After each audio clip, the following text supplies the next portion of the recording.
So I wanted to fill you in on how things have been going over the last several weeks. Alyssa is on day 20 of her upper and lower jaw surgery. I know that I had made a vlog sharing what the first 24 hours were like for her and for us, but I haven't really touched base on how things have been going since we've been home and what the last several weeks have been like. So when we got home, things were pretty rough. She was on a ton of different medications, of which they were all liquid forms and they were disgusting tasting. So we were trying to stick them in anything and everything we possibly could to disguise the taste and make it taste better. But when you have like multiple different syringes filled with medications and you're trying to shove them all into one shake, it still tastes like it just tasted horrible. So thankfully, she was able to start swallowing pills pretty early on, and we were switching her off of the liquids onto pill form, and so that definitely helped. I was sleeping with her, and actually ended up sleeping with her up until probably only like a couple days ago, Friday. So today's Monday, so Friday, I stopped sleeping with her. She has like a trundle bed that pulls out under her bed, and so I was sleeping with her in her room. Definitely the first several days, it was a lot of up late nights. She couldn't sleep. She was uncomfortable. I had to keep waking her up, giving her medication, especially when it was liquid medication. We were having to wait to try to get everything for her to swallow everything and drink it all. So it was a process. Then her nausea started to really come back full force. She had gone off her nausea medication, I think it was like on day 4 or 5. But when you're taking like high pain medication like Oxy, which is what she was taking, you have to take it with some type of food. And well, unfortunately, she's only, at the time, she really wasn't eating a ton. She was maybe having like ice cream, milkshakes. That was about it that she could even get down her.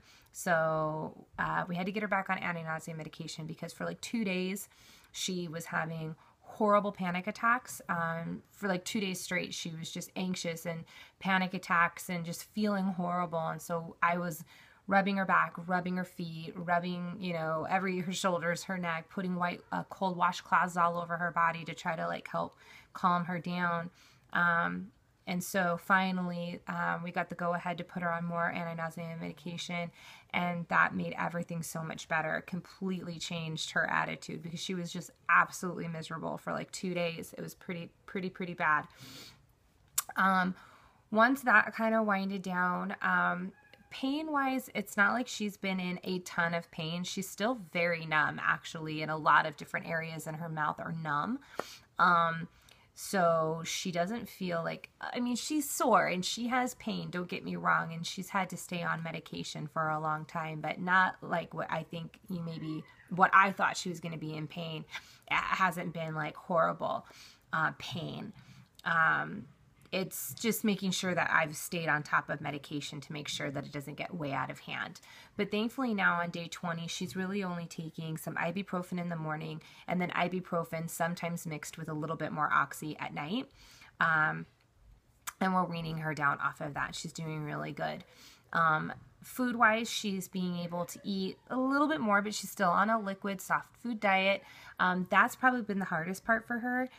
She had a really bad episode probably like in her second week where she was just miserable. She was pretty depressed for several days where she was just sad and upset, and I could tell she just looked like she wanted to cry because she was just tired of the food options, and it was really starting to settling in what it was going to be like for 6 weeks living this way and eating like this.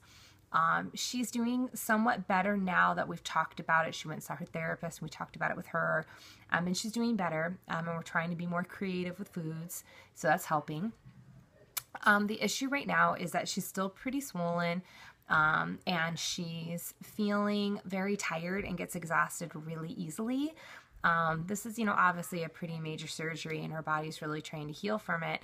So she gets winded easily just getting up and brushing her teeth, taking showers, going up and down stairs. We've been trying to get her to come downstairs a little bit, going for car rides, things like that. She went to her dad's house this weekend and came back just completely exhausted from being at his house, even though she was just sitting on the couch playing video games at his house.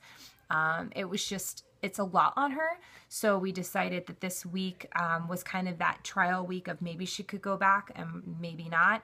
She's definitely going to stay home one more week. She'll go back to school starting next Monday. We're going to start her slowly off doing kind of like a maybe one class a day and kind of see how she does, and kind of go from there. And I'll definitely be doing a check-in on like what that entails, having to send her back to school, because you would be surprised. I actually have a really long, like a huge list of things that the school has to do to help accommodate her, and like things I didn't even think of until I started talking to the doctor when she went for her first post-op appointment. So yeah, she's doing well. She's just very exhausted. She does have her moments of feeling a bit depressed over the whole situation, but overall, she's doing really, really well. And I just want to thank everybody for your continued support, because there definitely was a good week and a half to 2 week period there where it was really, really rough. And it was really rough on her. It was really rough on me. It was rough on the whole household. Everybody was just dealing with a lot of stress, and we had Halloween, and it was hard because it was the first Halloween in 13 years that I've never gone out trick-or-treating. I've always gone, and Landon went out with my husband, and I didn't get to go, and Alyssa didn't get to go trick-or-treating. It was her very first Halloween not trick-or-treating, and even though she's 13, like, she wasn't quite ready to give that up yet, so that was hard on her. So we've had some emotional moments, we've had some stressful moments, but it's been a lot from the support that we've been getting that's really been helping us. So I want to just continue thanking you for all your love and support. I read the comments that you leave for her. I let her see the messages, and she just loves them. So thank you so much. And I'll be sure and check in again real soon. Okay?